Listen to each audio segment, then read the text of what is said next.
The doorbell's shrill ring shattered our Sunday afternoon peace. I froze, wooden spoon suspended over the simmering pot of chili.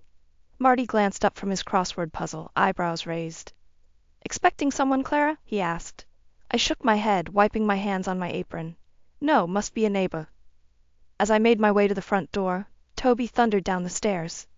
"I'll get it, Mom." "Hold on, sweetie," I called, quickening my pace. Something felt off. We rarely had unexpected visitors, especially on lazy Sundays like this. I reached the door just as Toby's hand touched the knob. "Let me, honey." Toby shrugged and stepped back. I took a deep breath, smoothed my hair, and opened the door. The world tilted on its axis. "Hello, Clara," said a voice I hadn't heard in years. "Long time no see." David, my ex-husband, the man I'd hoped never to lay eyes on again. "What are you doing here?" I managed to choke out, instinctively pushing Toby behind me. David's eyes flickered to our son, then back to me. "We need to talk." "Mom?" Toby's voice wavered. "Who's this?" I swallowed hard. "No one important, sweetie. Go help Marty set the table for dinner." "But—" "Now, Toby." He hesitated, then trudged back to the kitchen. I stepped onto the porch, pulling the door closed behind me. "You have no right to show up here unannounced," I hissed. "What do you want?" David's face hardened. "What's rightfully mine? The necklace, Clara. My grandmother's necklace." My hand flew to my throat where the delicate gold chain rested.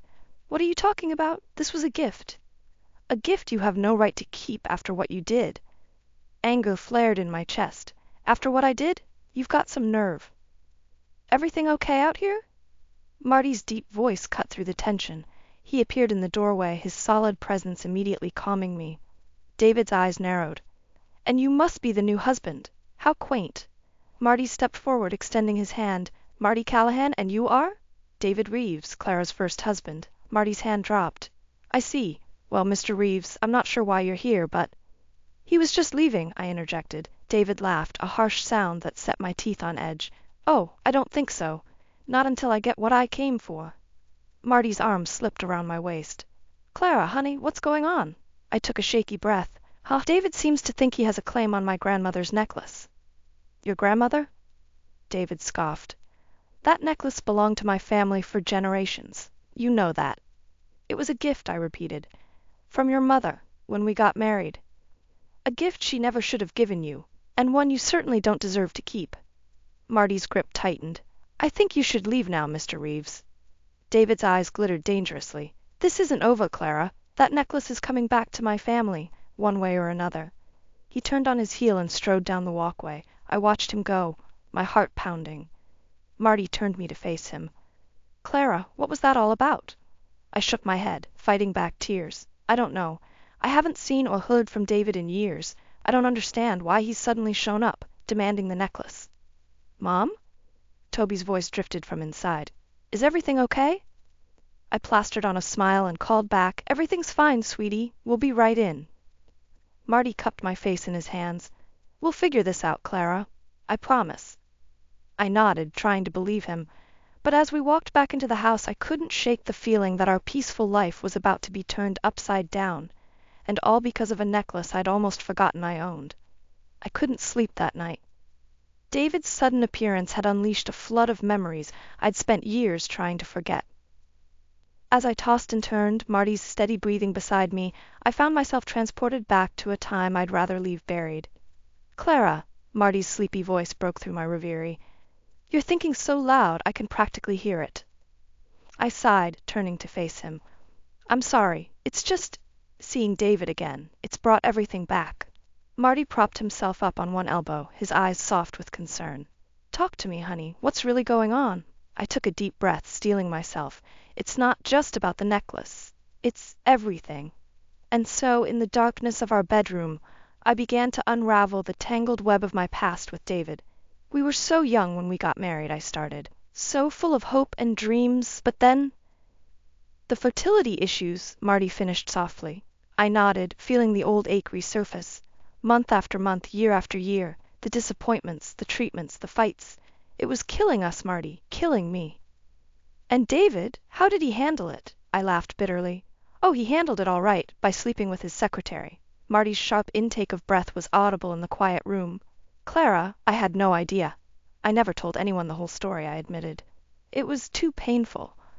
But that's not even the worst part. I sat up, needing to move. Marty followed suit, taking my hand in his. What happened? He asked gently.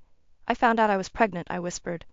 The day after I caught him with her. Can you believe it? After all those years of trying, it finally happened. And he had the audacity to question if it was his. Marty's grip on my hand tightened. That bastard, he muttered. I left him that day, I continued. Packed my bags and walked out. His mother, she gave me the necklace, said I deserved something good from that family. And now he wants it back, Marty mused. But why now? After all these years? Before I could respond, a muffled thud from downstairs made us both freeze. Did you hear that?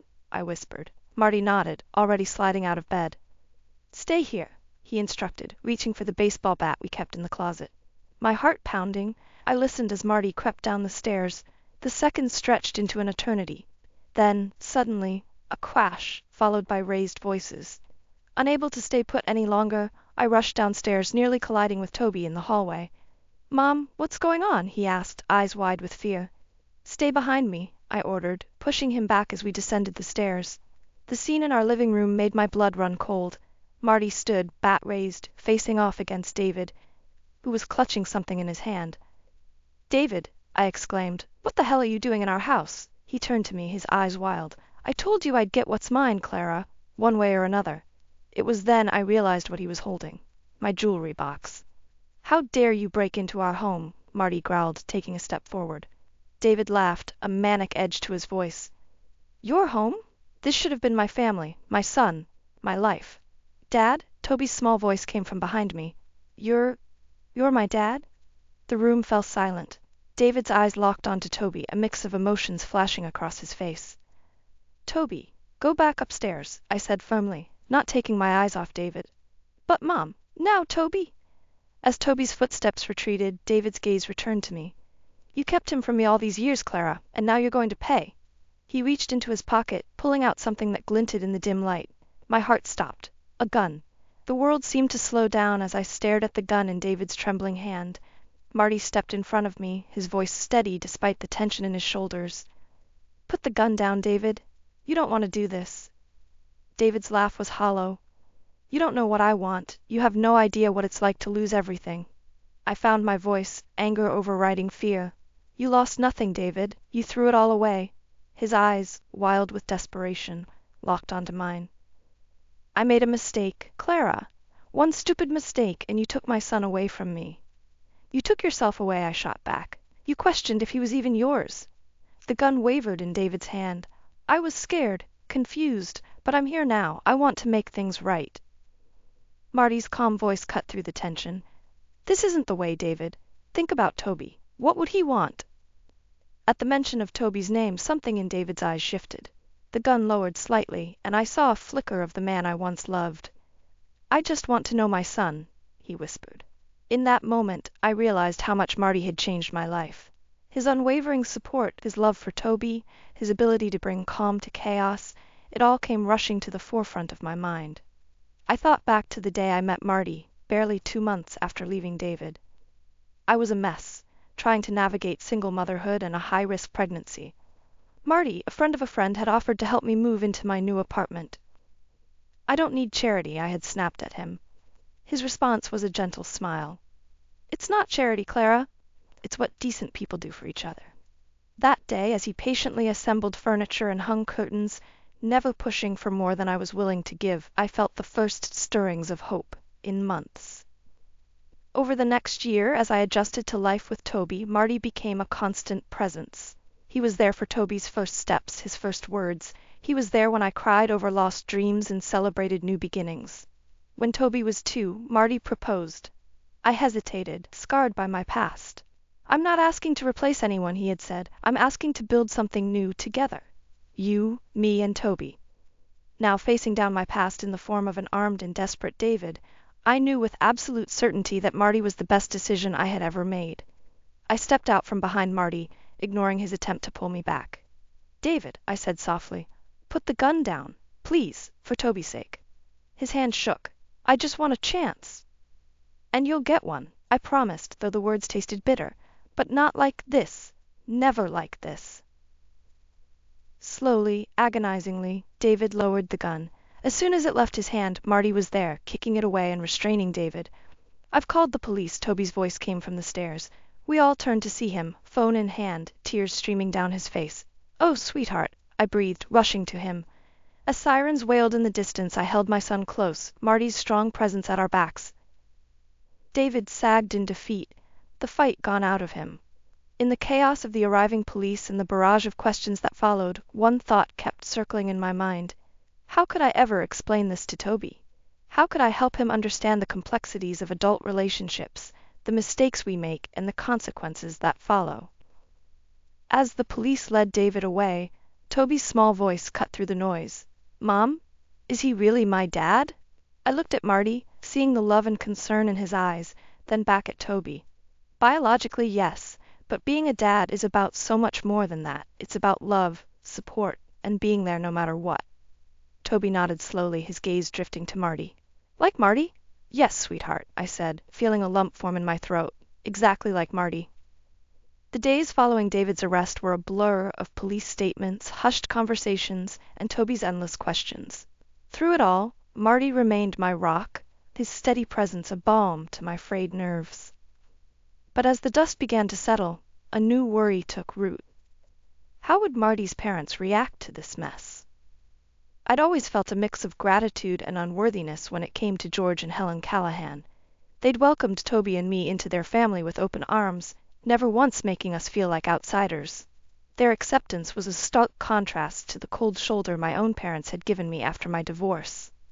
"We should tell them what happened," Marty said one evening, sensing my unease. "They'll understand, Clara." I nodded, but doubt gnawed at me. Would they still see me as worthy of their son after learning about the chaos I'd brought into his life? The drive to the Callahans' sprawling Victorian home the next day felt like a march to the gallows. Toby, blissfully unaware of my inner turmoil, chattered excitedly about showing his grandpa his new remote-controlled car. Helen greeted us at the door, her warm smile faltering as she took in our somber expressions. "What's wrong, dears?" George appeared behind her, his bushy eyebrows furrowed with concern. "Toby, why don't you go set up your car in the backyard?" Marty suggested gently. As soon as Toby was out of earshot, we spilled the whole sordid tale. I watched their faces carefully as we recounted David's reappearance, his accusations, and the terrifying night he broke in. Helen's hand flew to her mouth in shock, while George's jaw clenched tighter with each word. When we finished, silence hung heavy in the air. I braced myself for their judgment, for the disappointment I was sure would follow. Instead, Helen reached out and took my hand. "Oh, Clara," she said, her voice thick with emotion, "what a terrible ordeal you've been through." George cleared his throat. "That man had no right to threaten you or our grandson," he said gruffly. "You did the right thing, calling the police." I blinked back tears, overwhelmed by their unwavering support. You're not ashamed to have me in your family?" "Ashamed?" Helen exclaimed. "Darling, we couldn't be prouder of how you've handled this situation. You've shown incredible strength and grace." George nodded in agreement. "You're a Callahan now, Clara, and Callahans stick together." Their words washed over me like a healing balm, soothing wounds I didn't even know I had. For the first time since David's reappearance, I felt truly safe. But our moment of peace was shattered by the shrill ring of Marty's phone. His face darkened as he listened to the caller. "What is it?" I asked, dread pooling in my stomach. Marty's voice was tight as he replied, "That was my contact at the police station. David's been released on bail." The room spun around me. "How?" I gasped. "He broke into our home. He had a gun." "Apparently he's got some powerful friends," Marty said grimly. "They're claiming it was all a misunderstanding." George stood up, his face set with determination. "This is unacceptable. I won't have my family threatened." "Dad," Marty began, but George cut him off. "No, son, it's time I made some calls. Your Uncle Richard owes me a favor, and he's got connections that could make life very difficult for this David character." I felt a flicker of hope, quickly followed by a wave of guilt. "I don't want to cause any trouble," I said weakly. Helen squeezed my hand. "You're not causing anything, dear. We protect our own." As George disappeared into his study, phone in hand, I was struck by a realization. This was what true family looked like.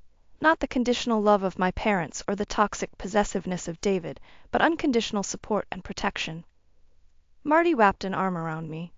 What do you want to do, Clara? I took a deep breath, drawing strength from the love surrounding me. I want to fight, I said, my voice stronger than I felt. I want to end this once and for all. Little did I know, my decision would set in motion a chain of events that would change all our lives forever. The crisp envelope landed on our kitchen table with a soft thud, but it might as well have been a bomb. I stared at David's name in the return address, my hands shaking as I reached for it. You don't have to open it, Marty said softly, his hand on my shoulder. I shook my head. No, I need to know what he's up to. With trembling fingers, I tore open the envelope.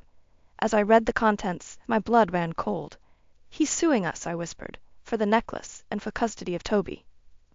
Marty's grip on my shoulder tightened. He can't do that. He has no rights.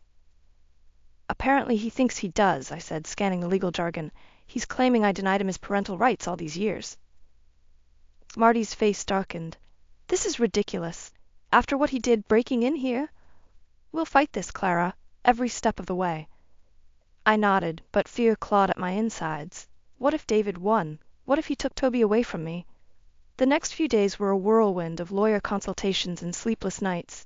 Toby sensed the tension, becoming clingy and irritable. I felt like I was failing him all over again. It was during one particularly trying afternoon that the doorbell rang. I opened it to find David standing there, a smug smile on his face. Hello, Clara, he said, as if he hadn't threatened us with a gun just weeks ago. I think it's time we talked. Before I could slam the door in his face, Marty appeared behind me. You're not welcome here, he said, his voice low and dangerous. David's smile didn't falter. I'm not here to cause trouble. I just want what's mine. Nothing here is yours, I spat. Oh, but it is, David replied. That necklace belongs to my family. And Toby, he's my son. It's time I took my rightful place in his life. Marty stepped forward, his presence imposing. You lost any right to call yourself Toby's father the moment you questioned his paternity. Now I suggest you leave before I call the police. Again. David's eyes narrowed. You think you're so clever, don't you? Playing happy families with my wife and my child. But I've got news for you, Marty. I've got friends in high places. One word from me, and your perfect little life comes crashing down. I felt Marty tense beside me, but his voice remained steady. Is that so? Well, let me tell you something, David. You're not the only one with connections. You really want to play this game? Because I can guarantee you won't like how it ends. For a moment, I saw a flicker of uncertainty in David's eyes, but it was quickly replaced by anger. This isn't over, he snarled, turning to leave. You'll be hearing from my lawyers. As we watched him drive away, I turned to Marty. What did you mean about connections? Marty sighed. I didn't want to worry you, but I've been doing some digging. David's not as squeaky clean as he'd like everyone to believe. I've got evidence of some questionable business practices. My eyes widened. You mean? I mean, if he wants to play dirty, we've got ammunition, Marty said grimly. But Clara, using this information, it could get ugly. Really ugly. I closed my eyes, feeling the weight of the decision before me. On one hand, exposing David could end this nightmare once and for all. On the other, it could drag us all through the mud, affecting Toby in ways I couldn't even imagine. What should we do? I whispered. Marty pulled me close. That's up to you, love. I'll support whatever you decide. But remember, we're not just fighting for the necklace anymore. We're fighting for our family. I nodded, my mind racing. As much as I wanted this to be over, I knew I had to think of Toby first. But how far was I willing to go to protect him? And at what cost? Taking a deep breath, I looked up at Marty. I think it's time we fought fire with fire.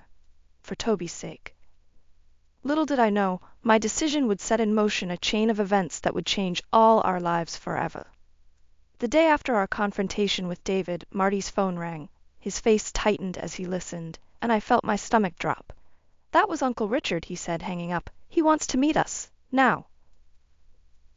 Uncle Richard was a name I'd heard whispered with a mix of awe and fear. A powerful attorney with connections in every corner of the city, he was the Callahan family's secret weapon. An hour later, we sat in his opulent office, the city sprawling beneath us through floor-to-ceiling windows. Richard Callahan was every bit as imposing as I'd imagined, silver-haired, sharp-eyed, with an air of authority that filled the room. "So," he said, leaning back in his leather chair, "David Reeves is causing trouble." I nodded, my throat dry. "He's suing for custody of our son and demanding the return of a family heirloom." Richard's eyes narrowed. "And you're sure you want to fight this?" "Yes," I said firmly, gripping Marty's hand. "We can't let him win." A slow smile spread across Richard's face. "Good, because I've done some digging, and what I've found, well, let's just say Mr. Reeves isn't as squeaky clean as he'd like people to believe." He slid a file across the desk. As Marty and I pored over its contents, my eyes widened in shock. Fraudulent business deals, offshore accounts, even evidence of bribery. David's carefully constructed facade was nothing but a house of cards. "With this information," Richard continued, "we can not only crush his lawsuit, but potentially ruin him completely. The question is, are you prepared for the fallout?" I hesitated, the weight of the decision pressing down on me. "What kind of fallout?" "This will be messy," Richard warned. "Once we start, there's no going back. David will be destroyed professionally and personally. It could affect Toby, knowing what his biological father has done." I closed my eyes, torn between the desire for justice and the need to protect my son. But then I remembered David's smug face, his threats, the terror of that night he broke into our home. My resolve hardened. "Do it," I said, my voice stronger than I felt. Richard nodded, reaching for his phone. "I'll set things in motion immediately." The next few days were a whirlwind. News of David's misdeeds spread like wildfire through the business community. His company's stock plummeted, partners distanced themselves, and whispers of a federal investigation filled the air.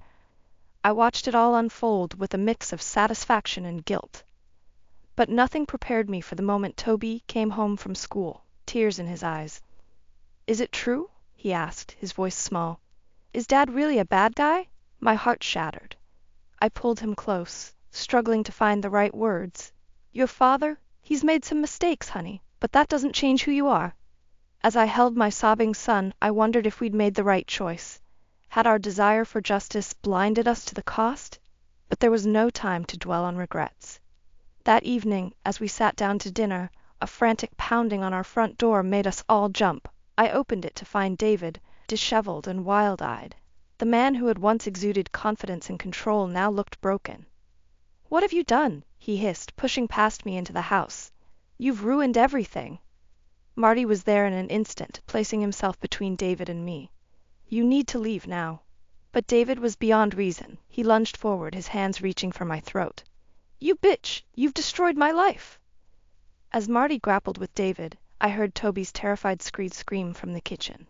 In that moment, watching my son witness this violence, something inside me snapped. I grabbed the nearest object, a heavy vase, and swung it with all my might. It connected with David's head with a sickening thud, and he crumpled to the floor. As sirens wailed in the distance and Toby sobbed in my arms, I stared at David's unconscious form. What had we become, and how could we ever come back from this? The days following David's attack blurred together in a haze of police statements, hushed conversations, and Toby's nightmares. I felt like I was walking on a tightrope, one wrong move away from plummeting into an abyss of guilt and regret. It was a crisp autumn morning when the call came. David wanted to meet. Alone. "Absolutely not," Marty insisted, his face etched with worry. "It's too dangerous." But I knew this had to end, for all of us. I need to do this, Marty. For Toby. For us. The cafe we agreed to meet at was nearly empty. I spotted David immediately, hunched over a coffee cup, a shadow of his former self. As I approached, he looked up, his eyes hollow and desperate. "Clara," he croaked, "thank you for coming."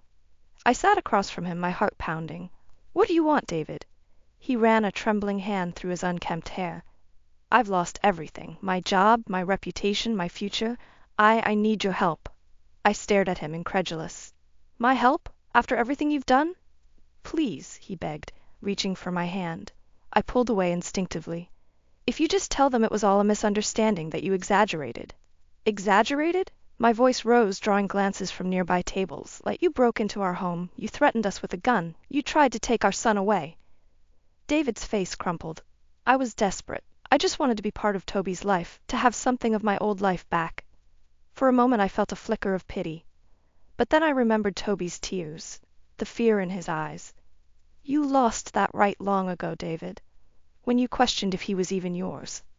"I know," he whispered, "and I'll regret that for the rest of my life. But please, Clara, I'm begging you, help me salvage something. Anything." I took a deep breath, steeling myself for what I had to say. "No, David, I won't help you. This ends now. You need to leave us alone, for good." His eyes hardened, a glimpse of the old David shining through. "You can't do this to me. You'll what?" I interrupted, my voice steady. "There's nothing left for you to threaten us with. It's over." I stood to leave, but David grabbed my wrist. "The necklace. At least give me that. It's all I have left of my family." I hesitated, my hand instinctively going to my throat where the necklace rested. For a moment I considered it. Would giving him this small piece of his past finally bring us peace? But then I remembered the day David's mother had given it to me. "You're family now," she had said. "This belongs to you." I gently pried David's fingers from my wrist. "No, David, the necklace is mine, just like this life is mine, the life I've built with Marty and Toby, a life you have no place in anymore." As I turned to walk away, David called out, his voice breaking, "I'm sorry, Clara, for everything. I hope you can forgive me someday." I paused at the door, looking back at the broken man who had once been my husband. "Goodbye, David," I said softly. "I hope you find peace." Stepping out into the sunlight, I felt a weight lift from my shoulders. For the first time in months, I could breathe freely. But as I walked home, a new worry gnawed at me. How would I explain this to Toby? How could I help him understand the complexities of forgiveness and closure? As I approached our house, I saw Toby and Marty in the front yard, laughing as they raked leaves. The sight of them, so carefree and happy, brought tears to my eyes. I realized then that while the past would always be a part of us, it didn't have to define our future. Taking a deep breath, I walked towards my family, ready to face whatever came next, together. The weeks following my confrontation with David were filled with a strange mix of relief and unease. Each day that passed without incident felt like a small victory, but I couldn't shake the feeling that the other shoe was about to drop. It was a quiet Sunday morning when it finally did. I was sipping coffee, scrolling through my emails, when I saw it. Subject line, "One last plea." From David. My finger hovered over the delete button, but curiosity won out. I opened it, bracing myself for more manipulation, more threats. Instead, I found something unexpected. "Clara," it began, "I know I have no right to contact you, but I needed to say this. I'm leaving town, for good. I've realized that my presence here is toxic, not just for you and Toby, but for myself. I'm sorry for all the pain I've caused. I hope that one day Toby might be willing to know me, but I understand if that never happens. The necklace is yours, as it should be. Take care of our son. Goodbye." I read it 3 times, tears blurring my vision. It felt like the final chapter of a book I'd been trying to close for years. "Clara?" Marty's voice startled me. "What's wrong?" I handed him my phone, watching his face as he read. When he finished, he looked at me, concern etched in his features. "Are you okay?" I took a deep breath, surprised to find that I was. "Yes," I said, realizing it was true. "I think I finally am." Just then, Toby bounded into the kitchen, full of 10-year-old energy. "Mom, Dad, can we go to the park today?" Marty and I exchanged glances. "Of course, buddy," Marty said. "Go get ready." As Toby raced upstairs, I turned to Marty. "I think it's time we talked to him. About everything." Marty nodded, pulling me into a hug. "Together," he said. That afternoon, sitting on a park bench while Toby played nearby, we told him the whole story. About David, about our past, about the recent turmoil. Toby listened with a maturity that both broke my heart and filled me with pride. When we finished, he was quiet for a long moment. Then he asked, "So David is my real dad?" I felt Marty tense beside me, but before I could respond, Toby continued, "But Marty is my dad, right? The one who's always been there?" Tears sprang to my eyes as I pulled Toby close. "Yes, sweetheart, Marty is your dad in all the ways that truly matter." Toby nodded, seeming satisfied. "Okay, can I go play now?" As we watched him run off, Marty took my hand. "He's an amazing kid, Clara. We're lucky." I leaned into him, feeling a peace I hadn't known in months. "We are, and I'm lucky to have you. Through all of this, you've been my rock." Marty kissed the top of my head. "We're a team, remember? For better or worse." As the sun began to set, casting a golden glow over the park, I found myself fingering the necklace. For so long it had felt like a burden, a reminder of past pain, but now I saw it differently. It was a symbol of resilience, of family, of love that endures. I unclasped it, holding it out to Marty. "I want you to have this," I said. His eyes widened. "Clara, no, it's yours." I shook my head, smiling. "It's ours, our family's, and one day it'll be Toby's, a reminder of where he came from and the love that brought him here." Marty's eyes glistened as he took the necklace, carefully placing it in his pocket. "I love you, Clara, more than I can say." "I love you too," I whispered, watching as Toby ran towards us, laughing and carefree. In that moment I knew that whatever challenges life might bring, we would face them together. Our little family, bound not by blood or gold, but by something far stronger, love, trust, and the choice to stand by each other, come what may. As Toby reached us, throwing his arms around us both, I felt a sense of completion. The storm had passed, and we had emerged stronger, more united than ever. This, I realized, was our happily ever after. Not perfect, not without its scars, but real and beautiful in its imperfection. And I wouldn't have it any other way.